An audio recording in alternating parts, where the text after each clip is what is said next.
Anda kembali bersama Silang Pendapat. Pemerhati media di Barat menyebutkan bahwa pers untuk pertama kalinya terancam bukan oleh campur tangan pemerintah, tapi dari komunikasi komersial salah satunya. Wikileaks bukanlah pers tapi mengungkap hal penting bagi publik, sesuatu yang seharusnya menjadi monopoli perusahaan pers. Untuk membahas lebih jauh soal ini, kami mengundang wartawan dan sekaligus aktivis Yayasan Pantau Andreas Harsono. Terima kasih atas kebersamaannya Pak Andreas.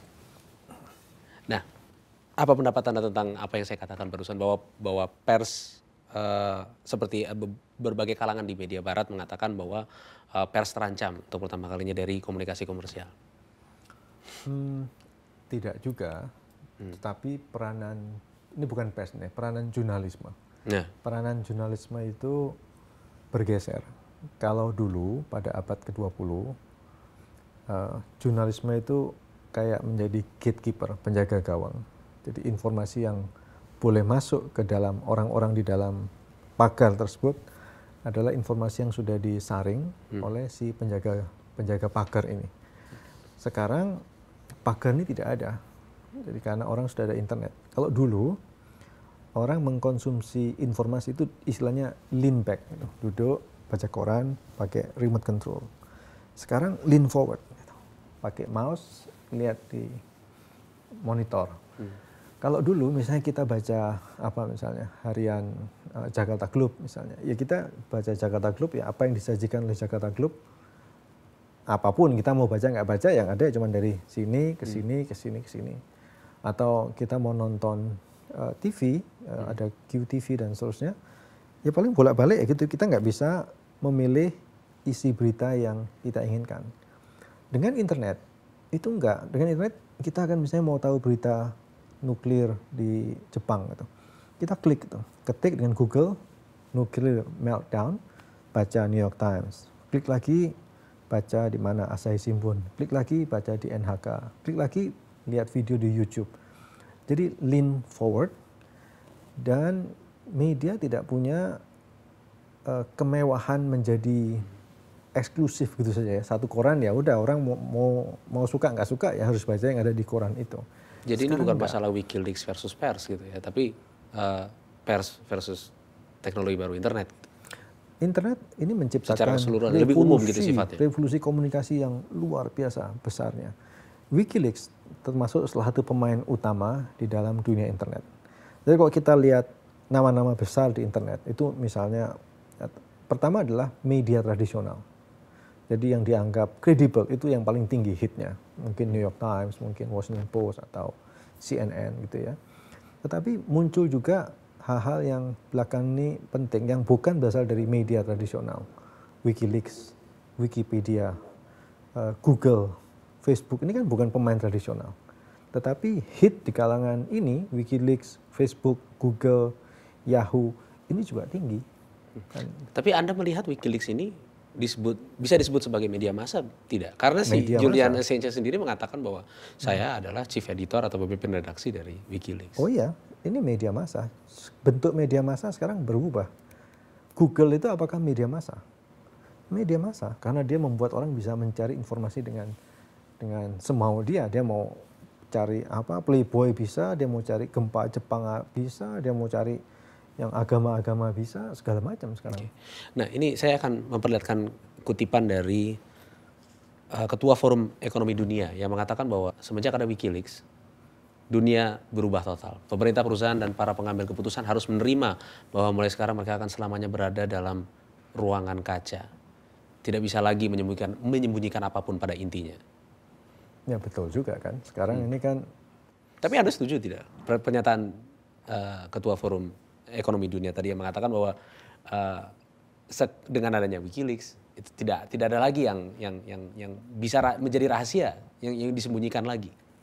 Bisa dong, masih banyak hal tersembunyi. Tentu yang dia maksud tidak semuanya tidak bisa dirahasiakan. Namun komunikasi di dalam corporate, business corporation atau pemerintahan selalu ada kemungkinan bocor. Sekarang ini kalau saya bertemu dengan diplomat Amerika, playing field-nya sudah berbeda.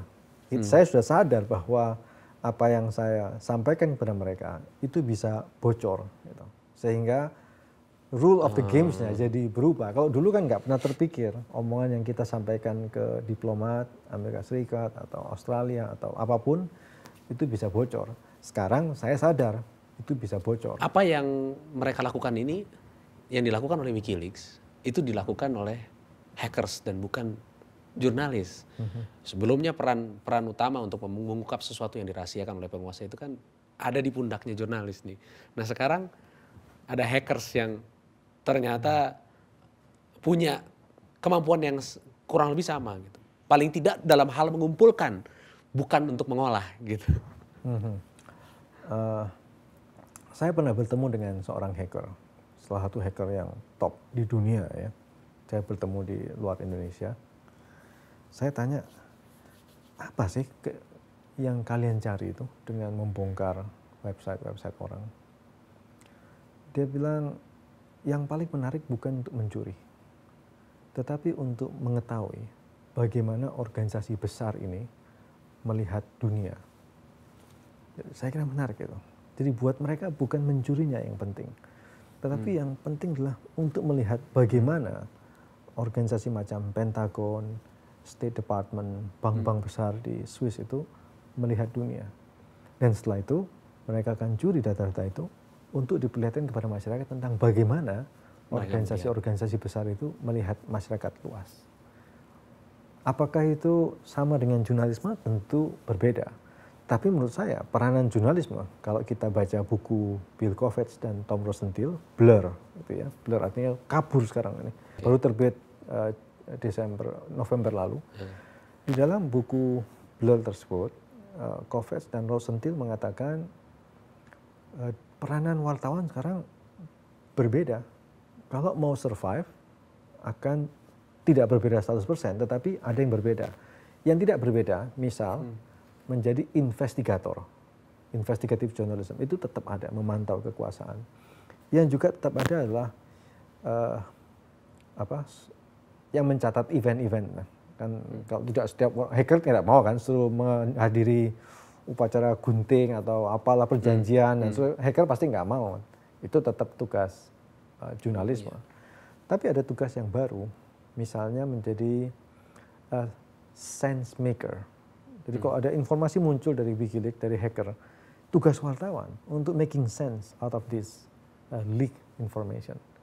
Ada juga tugas yang baru, misalnya smart aggregator. Smart aggregator itu maksudnya menunjukkan situs-situs web yang penting buat audiens kita. Kenapa? Tadi kan saya katakan orang ini sekarang lean forward untuk membaca, pakai mouse, sek, lihat layar komputer, gitu. Nah, kalau kita pakai Google itu bukan smart aggregator. Dia hanya berdasarkan ranking, misalnya saya cari nama Andreas Harsono gitu. Klik gitu. Tadi pagi saya coba 138.000 website tentang Andreas Harsono. Mana yang relevan buat saya kan kita nggak tahu, dan tidak ada waktu untuk membaca 138.000 website. Nah itulah tugas wartawan. Nah karena itu tugas wartawan, menjadi smart aggregator untuk menunjukkan kalau kamu mau tahu tentang topik ini, kamu harus ke website ini. Karena itu website yang bagus, media yang bagus sekarang bukan isinya cuma tentang diri dia sendiri atau produksi dia sendiri, tapi ada link di sebelah kanan atau di mana gitu. Nah, kok diklik buka window baru, smart aggregator. Ya, sehingga tugas jurnalisme. Ya sehingga bukan berarti hacker menggantikan peran jurnalis pada umumnya, tapi justru malah melengkapi. Dan jurnalis mungkin memiliki peran. Dan kita nggak mungkin menghindar dari fenomena ini tuh. Internet tuh sudah ada, kita nggak mungkin shut down dari internet. Disensor pun internet itu sekarang bisa diatasi. Sekarang ada firewall segala macam-macam. Misalnya di Indonesia mau disensor website ini, sekarang ada program kan untuk melewati sensor dari pemerintah Indonesia, atau di Tiongkok sekalipun yang katanya canggih, itu masih bisa dilewati. Hacker juga begitu. Ini sudah fenomena, kita harus menerima mereka. Baik, terima kasih atas waktu yang diberikan kepada kami Pak Andreas. Demikian silang pendapat kali ini. Terima kasih atas perhatiannya. Saya Bayu Sugarda. Sampai jumpa.